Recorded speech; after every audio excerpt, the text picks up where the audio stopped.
Title: The Silent Martyr.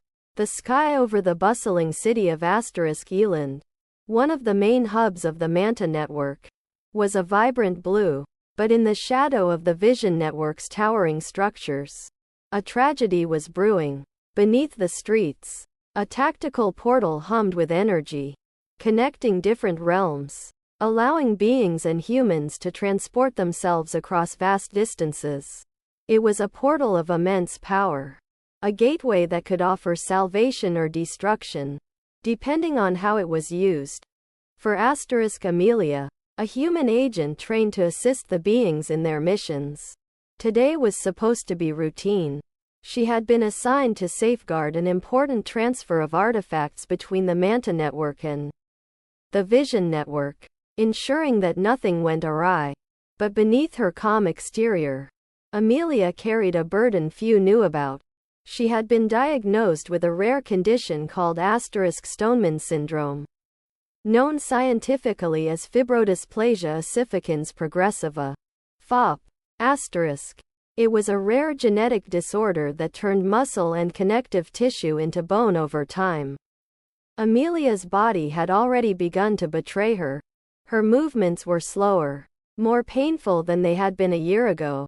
She had hidden it well, determined not to let her disorder define her role within the network. But today, her disorder would change the fate of everyone around her. Deep underground, the transfer was set to take place in a cavernous chamber, lit by the soft glow of the portal's swirling energy. Two beings, Kale and Raya, stood alongside 6 human operatives, all focused on ensuring the transfer went smoothly. Amelia kept her distance, watching from the shadows as the final preparations were made. Her body ached, as it always did, but she ignored it, her attention focused on the task at hand. Suddenly, without warning, the portal began to flicker. The swirling energy became erratic, its vibrant colors shifting to a dangerous crimson hue. Kale and Raya exchanged worried glances, their eyes scanning the control panels. Something was wrong. The portal was destabilizing. "Shut it down," Kale barked, his voice filled with urgency. "It's going to collapse." But it was too late. The portal's energy flared, the ground shaking beneath their feet as a surge of power exploded from its core. Amelia's heart raced as she realized what was happening. If the portal collapsed, everyone in the chamber would be vaporized, trapped between realms. Panic spread through the group as the humans scrambled for cover. But there was nowhere to go. The portal's energy crackled like lightning, tearing through the chamber. Kale and Raya tried to contain the energy with their abilities, but it was too powerful. Amelia knew what she had to do. Her body was already fighting against her, her movements stiff and painful, but she pushed through the agony. She sprinted toward the portal, her legs heavy like stone. The disorder had been slowly petrifying her for years, but today, it would be the very thing that saved them all. With a final burst of strength, Amelia reached the center of the portal's energy surge. Her body was already beginning to lock up, her muscles turning to bone faster than ever before. She could feel the transformation taking over. But she didn't stop. Kale shouted for her to get back, but Amelia shook her head. "There's no time," she yelled, her voice tight with pain. "I can stop it." She had read about how certain energies could accelerate her condition, but she had never expected to use it like this. As the portal's energy raged around her, the transformation took hold. Her legs stiffened, turning to stone, the sensation spreading through her torso, her arms, her neck. The energy clung to her, wrapping around her like vines of light. She could feel the disorder working faster now, calcifying her body into an immovable object. But with each inch of her body that turned to stone, the portal's energy began to stabilize.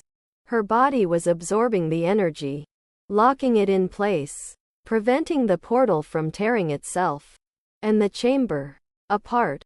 As the stone overtook her completely, Amelia's last breath escaped her lips. A silent goodbye to the world she had known. She had become a statue, her form frozen in a moment of sacrifice. But her actions had worked. The portal calmed, its dangerous energy dissipating, leaving the chamber in an eerie silence. Kale and Raya stood motionless, staring at the stone figure before them.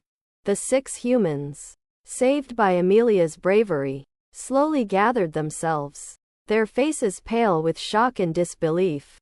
She stopped it, one of the humans whispered, their voice trembling. Kale stepped forward, his hand gently resting on the stone figure that had once been Amelia. He closed his eyes, sensing the remnants of the portal's energy still coursing through her petrified body. She absorbed the energy, Raya said quietly, her voice filled with awe. Her condition, it's as if it reacted with the portal's power, turning her into a permanent anchor. She saved us all, Kale whispered, his voice thick with emotion. Her disorder, it wasn't a curse. Not today. Amelia's statue remained in the chamber, a silent monument to her sacrifice. Her disorder, the rarest of conditions, had become her salvation, and the salvation of 6 humans and 2 beings who would have perished without her intervention. Though her body had turned to stone, Amelia's legacy lived on in the lives she had saved. The Manta Network would honor her, though few would ever know the full story of what happened beneath the city of Eland. To those who knew, Amelia was more than an agent. She was a hero, her body now an eternal guardian of the portal she had saved. Her silent form standing as a testament to the power of sacrifice.